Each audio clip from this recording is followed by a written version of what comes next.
So we built up a whole merchant ecosystem in Thailand, which was the end of 2018, and now scaling around the world with a lot of partnerships, building partnerships all around the world. So I'm here now with Felix from Dash. Now Felix, what a year it has been, 2019 for Dash. Do you want to give some of our viewers a little bit of an update about Dash in 2020 and what is accomplished and achieved? Thanks for having me. Very grateful to be here. It was an awesome conference. So a lot has happened in this year. I'm the co-founder of the Dash projects in Asia, Dash Next and Dash Thailand.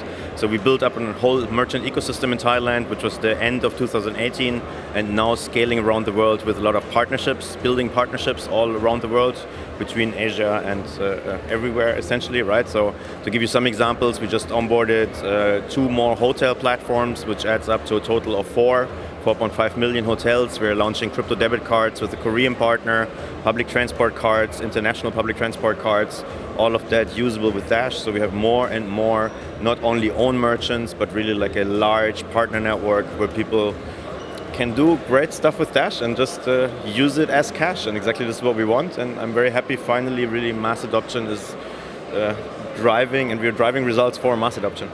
And you've said mass adoption then. I think Dash is one of the cryptocurrency tokens that you really do hear that is used in circulation, and you do hear these use cases that do come out and they do provide kind of video content on the fact that they are able to use Dash with such ease. So if we look at the future and where things are going, because I know you have several sub-projects within Dash, next year, 2020, and also beyond that even further, what kind of goals do you have? I want to be accepted, first of all, more and more, right? So we're still in a phase where it's a bit of a chicken and egg problem. You need enough merchants to give users cool opportunities to spend your Dash, and of course you need users to spend the Dash, right? So I am always trying to switch a little bit between the chicken and the egg and trying to give incentives to users to use Dash, which would be, for example, a discount at a merchant, or just a better price offer than you would get with any other merchant. Let's take the example for travel again. If you look for a travel, you can book it in Dash for a cheaper price than you would book it on any of the usual suspect platforms, then that's a good value proposition. On the other side, we have so many verticals and so many countries we want to be in. So Dash is decentral, you mentioned it, so we are already all around the world, and it's leveraging personal networks, because of course like this is like a family meeting, right? And it's about who you know, and everybody wants to do stuff fast, so this is what we do. And we want to be on all industry verticals. I'm very happy we achieved that very good already. So we're in online, offline retail, we are in travel, we are in gambling, we're in gaming. We just came here from the cannabis conference, also in that space with CBD, with THC. A lot of stuff is happening, and we can provide solutions because payment is everywhere, and that's the beauty about it. So the way I see it, we're still in a market with a blue ocean of opportunities, and the more we can leverage and capture, the more value propositions we can give, the more we will succeed.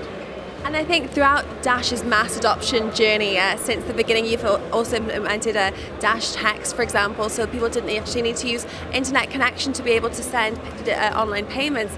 Have you, and are you able to identify any problems when it does come to, or obstacles on the journey to mass adoption, and how are you looking to tackle them? I'm impressed how deep you are into Dash knowledge, and I very appreciate that. So yes, one of the biggest issues we always have is fiat settlement, because let's be honest, right? What does a merchant want who works with us? The merchant wants to see that we can drive extra value to him, that we can drive his business, and if I can prove to a merchant that he gets extra revenue at the end of the month by having Dash customers, that's the best case, the best scenario that can happen, right? But in order to make that happen, also we have to deal with a situation where we know that we are still a volatile asset, and most probably you will have a big risk if the market crashes for whatever reason. Nobody can predict the future, right? So fiat settlement is one key issue we are right now figuring out, and in order to make that happen, we are building again very strong partnerships all around the globe, where we say, hey, we onboard the settlement companies, the payment providers, we are working with banks, we have a very proactive approach to governments, to say, hey, let's talk, let's figure out what has to be done. So we are working with as many partners as possible to exactly solve these problems.